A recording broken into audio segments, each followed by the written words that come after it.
मैं कल्पना वर्मा। आप देख रहे हैं सी न्यूज पे वक्त है न्यूज आर का। आइए नजर डालते हैं इस वक्त के न्यूज आर पे।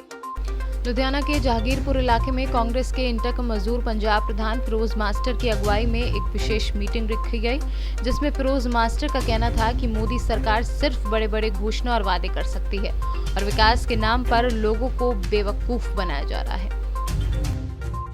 प्रधानमंत्री नरेंद्र मोदी भाई जी ने 30 लाख करोड़ का पैकेज हिंदुस्तान वासी कर दिया।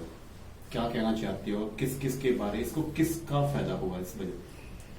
टीवी में सुनने आया है कि हमारे माननीय मोदी जी 20 लाख करोड़ का पैकेज उन्होंने ऐलान किया टीवी में, जहां तक मैं सुना। लेकिन क्या ये इन्होंने जो ऐलान किया है, क्या ये पहुंच सकेगा जनता तक पैसे? मेरा एक सवाल है। एक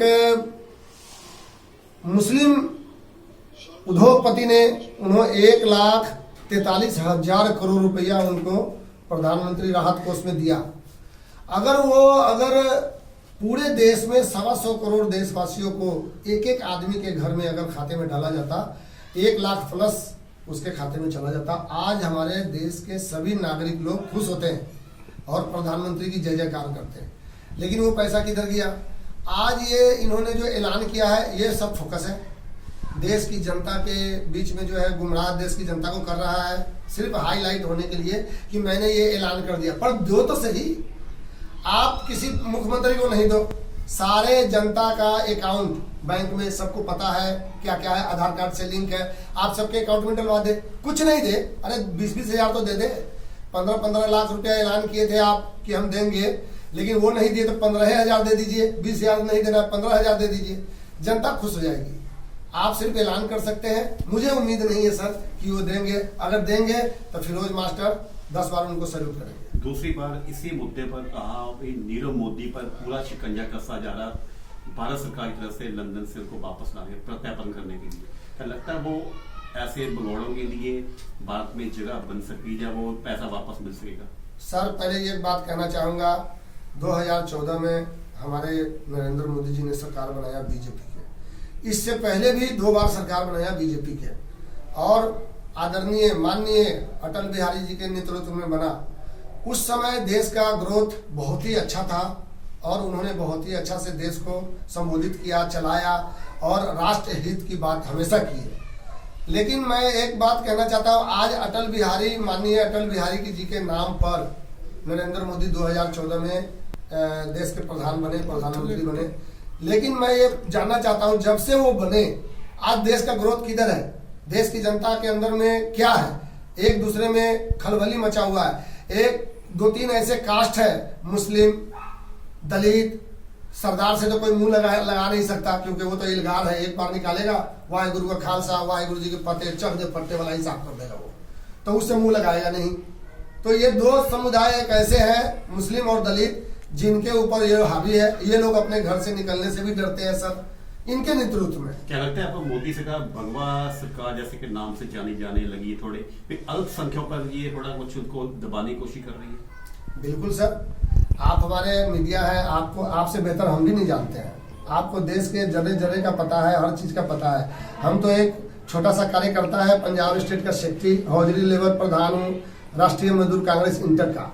हमसे बेहतर आप जानते हैं देश के जगह जगह पे क्या होता है, ये सब आपको खबर होता है, क्योंकि मीडिया से ऊपर कुछ भी नहीं होता है। मीडिया देश के आईना दिखाने का काम करता है, लेकिन कुछ मीडिया के वजह से सारे मीडिया बदनाम हो नहीं सकता। मीडिया सच्चाई दिखाएगा ही दिखाएगा। अब धीरे धीरे सब मीडिया का आँख खुल रहा है कि हमारे देश हमारा सबसे ऊपर है, कोई प्रधान ऊपर नहीं है, कोई कुछ नहीं है।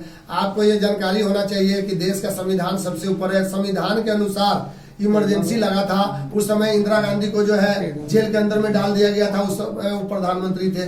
तो संविधान सबसे श्रेष्ठ है। और देश के अंदर में भगवा झंडा की बात है, हर आदमी भगवा झंडा लहरा है, कोई आपत्ति नहीं है। आप मस्जिद पर से जो है झंडे उतारते हैं, माइक उतारते हैं, उस पर भगवा झंडा लहराते हैं, इससे आपत्ति है। आप जो है मुसलमानों के ऊपर अटैक करते हैं, इससे आपत्ति है। आप दलितों को हाथ गोर बांध करके अटैक करते हैं, ये आपत्ति है। आप जो है आपके आने के बाद जितने भी भगोड़े हैं, देश का कई लाख करोड़ रुपया लूट करके ले आकर के विदेश में बैठा है, ये आपके नेतृत्व में हुआ है, आपके आने के बाद हुआ है। और सभी गुजरात के हैं और स्टेट के है ही नहीं। आप जो प्रधानमंत्री माननीय गृह मंत्री जी, आप भी दोनों गुजरात से हैं, तो आप भी देश को लूट रहे हैं। आप कौन से छोड़ दिए, आप भी देश को लूट रहे हैं। लुधियाना में एक मजदूर संघ के नाम से आपका एक नाम फिरोज मास्टर का नाम पहचाना जाता है। विगत दिनों से भी लुधियाना के जो प्रवासी लोग हैं, चाहे यूपी बिहार से किसी भी प्रांत से वो है लिंक करते हैं, तो उनको काफ़ी गांव जाने के, यहाँ तक कि किसी को वो जाना नहीं चाहते, लेकिन राशन व्यवस्था के पास नहीं है, खाने को जिनका नहीं है, इसके लिए वो पलायन करना शुरू कर दिया। क्या लगता है यहाँ पर पंजाब सरकार या लोकल जो जिला ये प्रशासन है उनकी कमी रही है? सर देखिए, सबसे पहली बात यह है, ये लुधियाना महानगर के नाम से जाना जाता है। महानगर तब है जब यहाँ पर मजदूर लाखों की संख्या में है। मैं ये कहना चाहता हूँ, यहाँ बड़े बड़े उद्योग हैं। किसी हौजरी में 5-5 हजार आदमी काम करता है, किसी हौजरी में 500 आदमी भी काम करता है, किसी में 50 बंदे भी काम करता है। छोटा से लेकर बड़े उद्योग है सभी यहाँ, तभी यहाँ महानगर बना है। लुधियाना पंजाब का पहला स्टेट है, पहला जिला है जो लुधियाना महानगर बन गया। मैं ये कहना चाहता हूँ कि ये महानगर के अंदर में बहुत ऐसे बाबू है जो अपने मजदूरों की मदद किया है। वो मजदूर घर जाने की नहीं चाहता, क्योंकि वो घर जाएंगे तो 21 दिन उसको सेंटर में रहना पड़ेगा, स्कूल में रहना पड़ेगा, इस डर से भी लोग नहीं जाते हैं।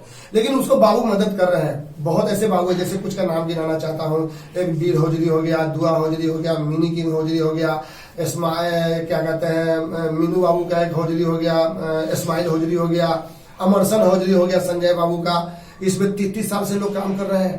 तो बाबू अच्छे हैं तभी तो काम कर रहे हैं। कुछ लोग ऐसे, अभी हमारे पास कम से कम जो है 30, 40, 50 कंप्लेन आए हैं। आज एक आया है कंप्लेन, बेचारे फैमिली वाले हैं और वो रो रहे थे। वो कंप्लेन का लेटर मेरे पास है, मैं आपको दे देता हूं, दिखाइएगा उसको जरूर।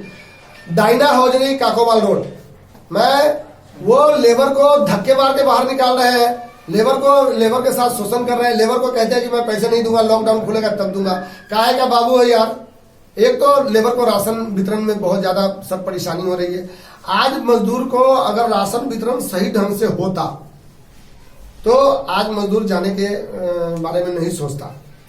मजदूर के साथ बहुत ज्यादा जास्ती हो रहा है। उसको राशन वितरण में भी गलत हुआ है और ट्रेन में जो जाने का भी व्यवस्था अगर किया गया है, क्योंकि तो ट्रेन में भी जो हो रहा है वहां भी जो है ना गलत हो रहा है। क्योंकि जो आदमी जिस ट्रेन में जो है 1200 बंदे की जाने की क्षमता है, उस ट्रेन के अंदर में आप जो है 2000, 1500 और ज्यादातर जो है मैसेज कर देते हैं, बंदे जाकर फिर धक्का खाते हैं। मैं माननीय डीसी साहब और आदरणीय लॉ एंड ऑर्डर को कंट्रोल करने वाले हमारे कमिश्नर साहब बहुत ही अच्छे हैं। ये बहुत ही सादगी मिजाज के बंदे हैं। डीसी साहब से भी बात किया मैंने, उन्होंने फोन उठाया, मेरे बात को बहुत अच्छा से सुना भी, मैं उसको सलाम करता हूं। लेकिन मैं एक बात और कहना चाहता हूं मैनेजमेंट कमेटी से, आप मैनेजमेंट सही कीजिए। मजदूर जो है बहुत सारे प्लान कर रहे हैं। मैं कल सुनने में आया कि डीसी दफ्तर में धरने लगा दिए। क्या धरना लगाने के लिए हमारे लुधियाना के मैनेजमेंट कमेटी क्या उसको मजदूर को मजबूर करेगा? अगर मजबूर करेंगे तो धरना मजदूर लगाएगा, इसको कोई माई का लाल नहीं रोक सकता है। इसलिए मैं चाहता हूं, हमारे कैप्टन साहब बहुत ही अच्छा, राशन हर जगह भरा हुआ है, कैप्टन साहब की कोई गलती नहीं है। कैप्टन साहब ने सबको राशन दिया है, लेकिन मैनेजमेंट की वजह से राशन सही जगह नहीं पहुंच रहा है। मैं फिरोज मास्टर पूरी जिम्मेदारी के साथ कह रहा हूं कि मजबूर कर रहे हैं हमारे मजदूर को किसी भी तरह से जो है ना आक्रोश होने पर। लुधियाना से कैमरा पर्सन आदर्श झा के साथ विकी सिंह राजपूत की रिपोर्ट।